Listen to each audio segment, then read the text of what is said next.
Hi guys, welcome back. അപ്പോൾ ഇന്നലെ നമുക്ക് നൈറ്റിലൊരു മത്സരം ഉണ്ടായിരുന്നു, പിന്നെ ഏർലി മോർണിംഗ് 2 മത്സരങ്ങൾ.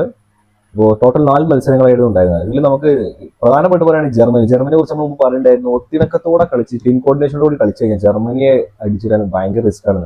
അതേപോലെ തന്നെ ജർമ്മനി വന്ന് 1-2 7 ഗോളുകൾ അടിച്ചത്. നമ്മൾ മുമ്പ് 7-1 സ്കോർ ഒരു മത്സരം ഉണ്ടായിട്ടുണ്ട്. അപ്പോൾ അതിനെക്കുറിച്ച് നമ്മളിപ്പോൾ ഡിസ്കസ് ചെയ്യേണ്ട. ആ സെയിം സ്കോർ 7-1 ഇപ്രാവശ്യം കുറസാവയെ മുക്കിയിട്ടുള്ളത്. കളി തുടങ്ങിയപ്പോൾ ജർമ്മനി ഒരു ഗോൾ അടിച്ചു. ഒരു 10-20 മിനിറ്റിനുള്ളിൽ തന്നെ കുറസാവ് നെക്സ്റ്റ് ഗോൾ അടിച്ചു. നമ്മൾ വിചാരിച്ചാൽ കുറച്ചൊരു കോമ്പറ്റീഷൻ ഉണ്ടാവും, പക്ഷെ ഒരിക്കലും ജർമ്മനി ഔട്ട് ക്ലാസ് ചെയ്യാനൊന്നും കുറസാവ് ആദ്യമായിട്ടാണ് വേൾഡ് കപ്പ് കളിക്കുന്നത് തന്നെ. അപ്പൊ അങ്ങനെ ഒരു ടീമിൽ കഴിയുമെന്ന് ഞാൻ ഒരിക്കലും വിശ്വസിച്ചിട്ടുണ്ടായിരുന്നില്ല.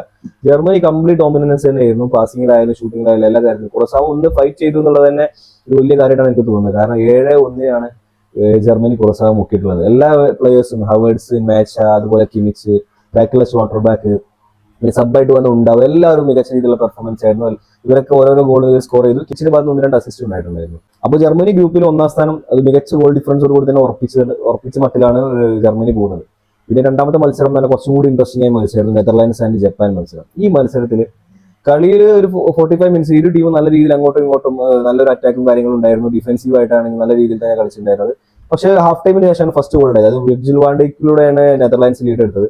പക്ഷേ പിന്നെ അങ്ങോട്ട് ഗോളായിരുന്നു. ഒരു 10-15 മിനിറ്റ് കൊണ്ട് തന്നെ 3 ഗോൾ രണ്ട് ടീം കൂടി നേടി. അങ്ങനെ 2-1 കളി പോയിട്ടുണ്ട്. അത് നെതർലാൻഡ്സ് ഗോൾ നേടി, പിന്നെ ജപ്പാൻ അടുത്ത ഗോൾ, വീണ്ടും നെതർലാൻഡ്സ്, വീണ്ടും ജപ്പാൻ. അങ്ങനെയാണ് കളിയുടെ സ്കോർ വന്നത്. പക്ഷെ ജപ്പാന്റെ അവസാന ഗോൾ കളി തീരാൻ പറഞ്ഞ് 2-3 മിനിറ്റ് ഉണ്ടാകുമ്പോഴാണ് വന്നത്. നെതർലാൻഡ്സ് വിജയിച്ചു എന്ന് കരുതിയ സാഹചര്യത്തിലാണ് ജപ്പാന്റെ സമനില ഗോൾ വന്നത്. ഗ്രൂപ്പിൽ ഡിസൈഡർ മാച്ച് ആയിരുന്നു ഇത് രണ്ടും. ഈ ജപ്പാനും നെതർലാൻഡ്സും ഇവർ തന്നെയാണ് ഗ്രൂപ്പിലെ ഫേവറേറ്റ്സ്. അപ്പോൾ അത് സമനിലയിൽ തന്നെ പിരിഞ്ഞിട്ടുണ്ട്. ബ്രസീൽ മൊറോക്കോ മത്സരം പിരിഞ്ഞ പോലെ. അപ്പൊ ഇനി ബാക്കിയുള്ള മത്സരങ്ങൾ തീരുമാനിക്കും ആരൊക്കെയാണ് ഗ്രൂപ്പിൽ നിന്ന് കിടക്കാന്നുള്ളത്. പിന്നെ വന്നിട്ടുണ്ടായിരുന്ന match Ivory Coast and Ecuador ആണ്.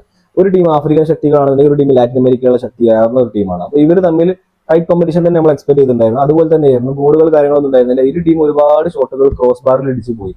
അതായത് രണ്ട് ടീമും ക്രോസ് ബാറിന് അടിക്കാൻ വേണ്ടിയിട്ട് മത്സരിക്കുകയായിരുന്ന പോലെയായിരുന്നു. നല്ല അറ്റാക്ക് ഉണ്ടായിരുന്നു, അങ്ങോട്ടും ഇങ്ങോട്ടും ഷോട്ടുകൾ ഉണ്ടായിരുന്നു. അവസാന കളി തീരാൻ 90-ാമത്തെ മിനിറ്റിൽ നമ്മുടെ മാഞ്ചസ്റ്റർ യുണൈറ്റഡിന്റെ അമദ് ഡയലോ എന്ന മിഡ്ഫീൽഡറാണ് ഐവറി കോസ്റ്റിന് ലീഡ് നേടിക്കൊടുത്തത്. ആ ഒരു ഗോളോട് കൂടിയിട്ട് മത്സരം 1-0 മുൻതൂക്കത്തിൽ ഐവറി കോസ്റ്റ് വിജയിക്കുകയാണുണ്ടായത്.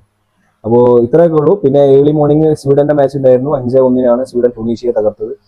സ്വീഡൻ വേൾഡ് കപ്പിലേക്കുള്ള വരവ് അറിയിച്ചിരിക്കണം. 5-1 പറയുമ്പോൾ നല്ലൊരു മാർജിനാണ്. അത് സ്റ്റാർട്ടിംഗ് മാച്ച് തന്നെ ജയിക്കുക എന്നുള്ളത് അവരുടെ കോൺഫിഡൻസ് കാര്യങ്ങൾ ഭയങ്കര ബൂസ്റ്റ് ചെയ്യുന്ന ഒരു സംഭവമാണ്. അപ്പോൾ നമുക്ക് 2 ഗ്രൂപ്പിലെ മത്സരം ഒരു ദിവസം തന്നെ കംപ്ലീറ്റ് ആയി. ഇപ്പോൾ ഇന്നുള്ള മത്സരങ്ങൾ കാര്യങ്ങൾ ഇനി എങ്ങനെയാണ്, ബാക്കി എല്ലാ കാര്യങ്ങളും നമ്മുടെ ചാനലിൽ പേജ് ഹൈലൈറ്റ്സ് ഒക്കെ വരുന്നതാണ്. അപ്പോൾ എല്ലാവരും നമ്മുടെ യൂട്യൂബ് ചാനൽ സബ്സ്ക്രൈബ് ചെയ്യുക, അതുപോലെ നമ്മുടെ ഇൻസ്റ്റാഗ്രാം പേജ് ഫോളോ ചെയ്ത് വെക്കുക.